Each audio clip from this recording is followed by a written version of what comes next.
Bismillahirrahmanirrahim. Assalamualaikum warahmatullahi wabarakatuh.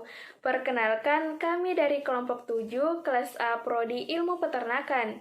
Adapun anggotanya yaitu saya sendiri Hikmah Yuniarsi, kemudian Sarmawan dan Reski Umi Kalsum. Pada kesempatan kali ini, kami akan menjelaskan mengenai cara uji tes sampel bebas atau Independent Sample Test dan uji tes sampel berpasangan atau paired sample test menggunakan SPSS. Nah, langsung saja saya akan menjelaskan poin pertama, yaitu mengenai cara uji tes sampel bebas atau Independent Sample Test. Nah, uji sampel bebas atau yang sering dikenal dengan istilah Independent Sample Test adalah suatu teknik analisis data yang digunakan untuk menguji beda mean sampel yang independen yang datanya interval atau rasio. Adapun tujuan uji tes sampel bebas yaitu bertujuan untuk menganalisis perbedaan di antara dua kelompok, yaitu kelompok kontrol dan kelompok eksperimen, misalnya hasil belajar, kinerja karyawan, pendapatan, perusahaan, kecepatan, dan lain-lain. Nah, sebelum menggunakan teknik analisis uji tes sampel bebas, peneliti terlebih dahulu harus menguji normalitas distribusi dan homogenitas varians dari data tersebut. Jika data tersebut berdistribusi normal dan memiliki homogenitas yang sama, maka dapat digunakan teknik analisis uji tes sampel bebas. Dan sebaliknya, jika data berdistribusi tidak normal atau tidak homogen, maka tidak dapat menggunakan uji tes sampel bebas. Sebagai penggantinya adalah dengan median tes dan lain-lain.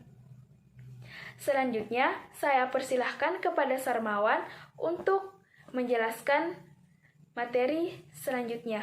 Terima kasih. Wassalamualaikum warahmatullahi wabarakatuh.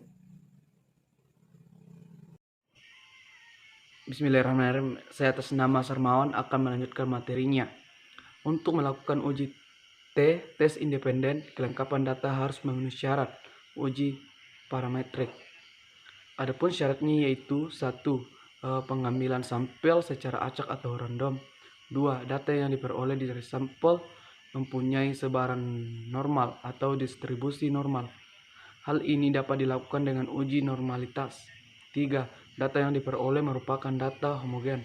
4. Jumlah sampel atau N tiap subjek diusahakan sama.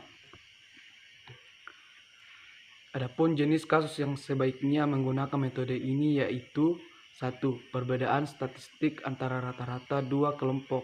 2. Perbedaan statistik antara sarana dua intervensi. 3. Perbedaan statistik antara rata-rata dua skor perubahan. Sekian dan terima kasih. Baik, Assalamualaikum warahmatullahi wabarakatuh. Perkenalkan, saya Reski Umi Kalsum dari perwakilan kelompok 7.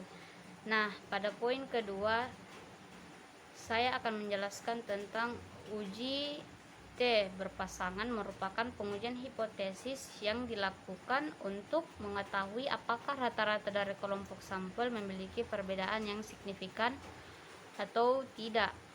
Uji T berpasangan dilakukan dengan menggunakan distribusi sebagai dasar pengembangan pengujian.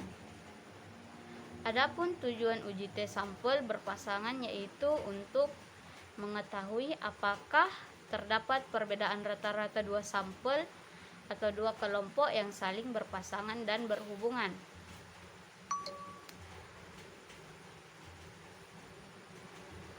Syarat dan kondisi penggunaan uji T berpasangan adalah sebagai seperti 1. Sampel yang digunakan bersifat random atau populasinya. 2. Jenis data yang digunakan adalah kontinu atau interval dan rasio. 3. Jenis data yang digunakan adalah kontinu, interval, dan rasio. 4.